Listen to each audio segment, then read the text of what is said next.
Hey everyone, welcome back for another deep dive. Today we're taking a look at some of the most ambitious and awe-inspiring weapons ever conceived. Nazi Germany's superweapons. Oh, the super weapons. These were really more about shock and awe than actual battlefield practicality. Yeah, when you think about World War II, you think about the massive scale of the conflict. But even in that context, some of the weapons the Nazis tried to develop were just out of this world. I think it's easy to look back now and kind of chuckle at some of these ideas. Really, a tank the size of a small apartment building. But we have to remember the context, right? I mean, this was a regime that was obsessed with technological dominance. They saw these superweapons as a way to achieve ultimate power. Right, and there's also the psychological factor. Even if some of these weapons were never actually practical, the mere threat of them could be a powerful weapon in itself. So let's dive into some specific examples. Yeah. First up, the Gustav gun. The Gustav. Oh, that's a great one to start with. Yeah, I mean, this thing was absolutely monstrous. Hmm. Just to give you an idea of the scale, we're talking about a gun with a caliber of 80 centimeters. 80 centimeters. That's like bigger than most people are tall. Yeah, and it fired projectiles that weighed over 7 tons each. 7 tons? I mean, what kind of target do you even need a gun that big for? Well, the Gustav gun was designed for a very specific purpose: to destroy heavily fortified enemy positions. So like bunkers and fortresses and stuff like That's that. exactly. Things that conventional artillery couldn't even scratch. And in that sense, it was actually quite effective. For example, during the siege of Sevastopol in 1942, the Gustav gun was used to demolish coastal batteries and concrete bunkers with just a handful of well-placed shots. I mean, that's impressive, but I can't imagine firing this thing was a simple task. Oh, not at all. Each shot from the Gustav gun was a logistical undertaking of epic proportions. Like, how many people did it take to operate this thing? We're talking hundreds of men and several hours just to prepare a single round for firing. And even then, you had to factor in all sorts of variables like temperature, wind speed, even the Earth's rotation. Yeah, you don't want to miss with a 7-ton projectile. And then there's the issue of moving the gun itself. This thing was massive. How do you even move something that big? It took weeks and 2 massive 10-ton cranes just to assemble the Gustav gun on site. That's incredible. Yeah, so while the Gustav gun was undeniably powerful, its practicality on the battlefield was severely limited by its sheer size and complexity. There's this kind of persistent myth that the Gustav gun was used against the Royal Navy at Navarone. Ah, yes, the Navarone myth. Yeah, it sounds like something straight out of a movie. Was there any truth to that? Well, that story actually originates from a novel and a subsequent film.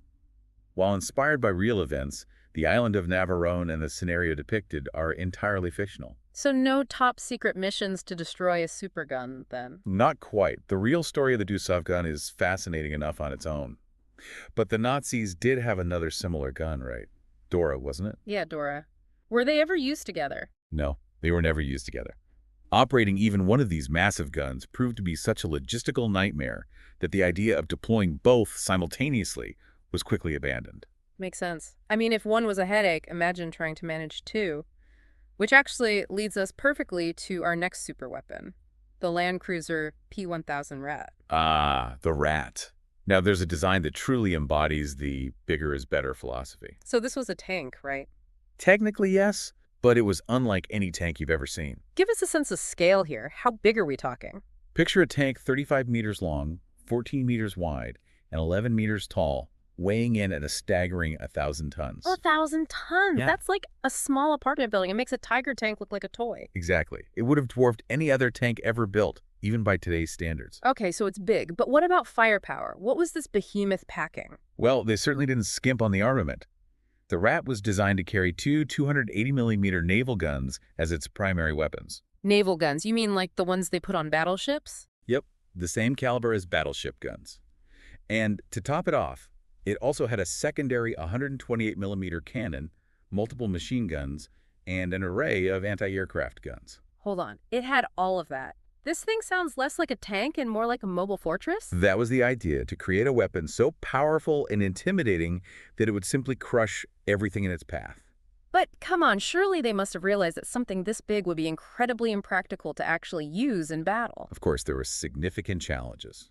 Maneuverability was a major concern. Imagine trying to steer and control a 1,000-ton vehicle. I mean, just turning it would probably take an hour. Exactly. And then there's the issue of infrastructure. Bridges, tunnels, even just soft ground. All of these would have posed significant obstacles for the Rat.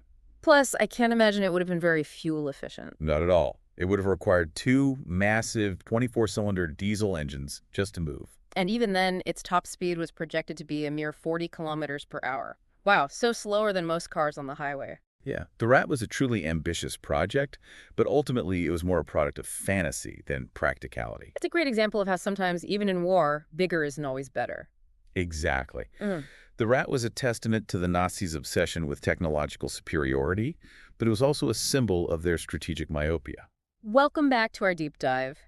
We're examining those superweapons that Nazi Germany dreamed up, the Gustav gun and the Landkreuzer P-1000 Rat. These were, let's just say, ambitious projects, but, they weren't just about raw power. Yeah. Not entirely. I mean, sure, there was the practical element of trying to create weapons that could, potentially turn the tide of the war. Right. But we also have to consider the psychological impact. The Nazis were masters of propaganda, right? Oh, yeah. They knew how to use fear and intimidation to their advantage. Exactly. So even the idea of these superweapons, these unstoppable behemoths, could be a powerful weapon in itself. Like a psychological warfare tactic. Yeah, exactly. Imagine you're a soldier on the Allied side, and you hear rumors about this massive gun that can fire shells weighing 7 tons. I'd be terrified. Or you see pictures of this gigantic tank, the Ratte. That's the size of a small building. It'd be demoralizing, wouldn't it? Absolutely. I mean, just the thought of facing something like that on the battlefield would be enough to shake anyone's confidence. And that was exactly the effect the Nazis were going for. So even if these weapons weren't actually practical in a military sense, they could still serve a purpose as propaganda tools. Exactly. They were a way to project an image of power and invincibility, even as the war was turning against them. It's interesting how the Nazis seemed so fixated on these technological solutions, even when the situation on the ground was becoming increasingly desperate. Well, I think there's a tendency, especially in wartime, to cling to the belief that technology can solve all your problems. That one superweapon can somehow change everything. It's like that idea of a silver bullet, a magical solution that can make all your troubles disappear. Right. And the Nazis were certainly not the first nor the last to fall into that trap. But in reality, war is far more complex than that. Of course. It's about strategy, logistics, morale, and a whole host of other factors. You can't just win a war by building a bigger gun or a bigger tank. And in the case of the Nazis, their pursuit of these superweapons may have actually hindered their war effort in the long run. How so? Well, think about the resources that went into developing and building these things. The manpower, the raw materials, the industrial capacity, Right. all of that could have been directed toward producing more practical weapons, things that were actually needed on the front lines. You're absolutely right. The opportunity cost of these superweapons was enormous. It's like they were so focused on winning the technological race that they forgot about the actual war they were fighting. Yeah, there's a definite sense of misplaced priorities there. So it seems like these superweapons, while fascinating from a technological standpoint, were ultimately more of a distraction than an asset for the Nazi war effort. That's a fair assessment. They represent this kind of dangerous fascination with technological solutions, a belief that bigger and more powerful is always better. And it's a lesson that we can still learn from today. How so? Well, I think it's important to remember that technology is a tool. And like any tool, it can be used for good or for ill. Right. We have to be careful not to become so fixated on the pursuit of technological advancement that we lose sight of the bigger picture. And the human cost. Exactly. Because in the end, it's not the weapons themselves that determine the outcome of a conflict. It's the people who wield them. Welcome back to our deep dive. We've been talking about Nazi Germany's superweapons like the Gustav gun and the Ratte. Fascinating pieces of engineering, but as we've seen, not always practical in a real war. Yeah, it seems like they were more about spectacle than actual battlefield effectiveness. Right, and that raises a big question. What impact did this pursuit of superweapons actually have on the war? Yeah, did it help or hurt the Nazis in the long run? Well, one thing to consider is the sheer amount of resources that went into these projects. Resources, you mean like money and materials? Yes, but also manpower, industrial capacity, Yeah. Everything that goes into building these massive complex weapons. And all of that could have been used for something else, right? Exactly. Yeah. Every hour of labor, every ton of steel that went into the Gustav gun or the Ratte, that was something that couldn't be used to build tanks, planes, or other weapons that were actually needed at the front. So it was kind of like a gamble. They were betting that these superweapons would be so effective that they would justify the cost. Right. But, as we've seen, that gamble didn't really pay off. Huh. The Gustav gun, while impressive, saw very limited use and had a negligible impact on the overall course of the war. And the Ratte never even got past the drawing board. Exactly. So in a way, the pursuit of these superweapons actually weakened the Nazis because it diverted resources away from more practical and arguably more effective military projects. It's kind of ironic, isn't it? They were so obsessed with technological superiority that they ended up undermining their own war effort. I think it's a cautionary tale about the dangers of putting too much faith in technology. Technology can be a powerful tool, but it's not a magic solution to every problem. So what are the key takeaways here? What can we learn from the Nazis' obsession with superweapons?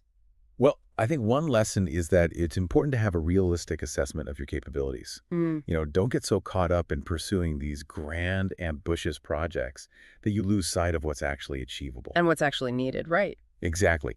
The Nazis were so focused on building the biggest, most powerful weapons imaginable that they neglected the more mundane but ultimately more important aspects of warfare, like logistics and morale. And it's a lesson that's still relevant today. Oh, absolutely. I mean, think about the way we talk about technology today. There's this constant hype about the next big thing, the game changer that will revolutionize everything. Like artificial intelligence or hypersonic weapons. Yeah, and while these technologies certainly have the potential to be transformative, it's important to approach them with a healthy dose of skepticism. Don't get blinded by the hype. Exactly. Technology is a tool, and like any tool, it can be used for good or for evil. And it's up to us to make sure that we're using it wisely. That's a great point to end on. Technology is a double-edged sword.